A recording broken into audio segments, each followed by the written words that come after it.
আমার তো জন্ম পরিচয়টা আমাকে আগে দিতে হবে, যেহেতু আমার মাতৃভূমি নিয়ে কথা বলেছে, আমি গোপালগঞ্জের। আপনার প্রত্যেকটা কথা মিথ্যাচার।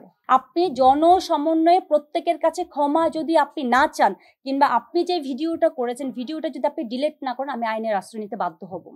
মূল মেসেজ, আমার তো জন্ম পরিচয়টা আমাকে আগে দিতে হবে, যেহেতু আমার মাতৃভূমি নিয়ে কথা বলেছে, আমি গোপালগঞ্জের। তো গোপালগঞ্জের ইয়েটা আমাকে তাকে প্রুফ করতে হবে যে আমি কুমিল্লার মেয়ে না।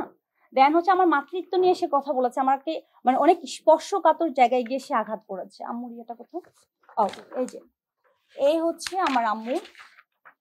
এখানে কি আপনারা ক্লোজলি দেখতে পাচ্ছেন? আপনারা সবাই জানেন যে আমি কুমিল্লার মেয়ে। মানুষের মাতৃভূমি নিয়ে কেউ কি কখনো মিথ্যা বলবে? জাস্ট আপনাদেরকে আমি জিজ্ঞেস করছি। এ হচ্ছে আমার বাবার এনআইডি। আমার জেলা কুমিল্লা, উপজেলা সদর দক্ষিণ, এখানে সবকিছু অল ডিটেইলি দেওয়া আছে। ওকে, আমার বাবার সাথে দেন হচ্ছে আমার এনআইডি দেখাচ্ছি, ভেরিফাইড কপি। তার কারণ হচ্ছে আমার হাজবেন্ড যেহেতু, তার পরিচয় পরে দিচ্ছি, যেহেতু আমি প্রথমে ঢাকার ভোটার ছিলাম, তখন আমার বয়স ওইভাবে হয়নি যখন আমি ভোটার হয়েছি। সো তারপরে গিয়ে জাস্ট রিসেন্ট আমি ভোটারটা ট্রান্সফার করে ওদের এলাকায় নিয়েছি, জয়পুরহাটে কালাই। তাহলে আপনারা তো বুঝে গিয়েছেন যে আমি আসলে কোথাকার। উনি আমাকে গোপালগঞ্জে বানিয়েছে, এটা হচ্ছে প্রথম প্রশ্ন।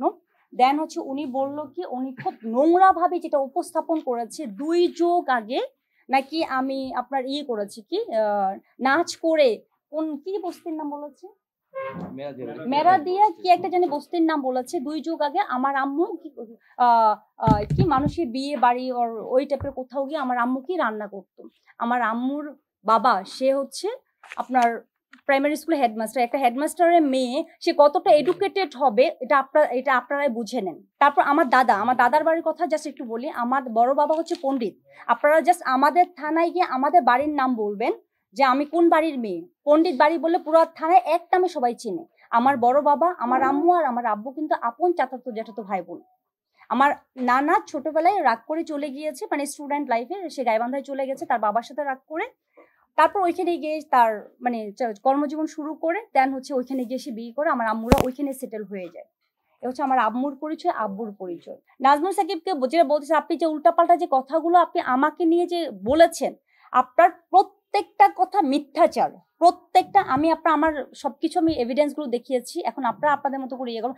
আপনি জনসমন্বয়ে প্রত্যেকের কাছে ক্ষমা যদি আপনি না চান, কিংবা আপনি যে ভিডিওটা করেছেন ভিডিওটা যদি আপনি ডিলিট না করেন, আমি আইনের আশ্রয় নিতে বাধ্য হব।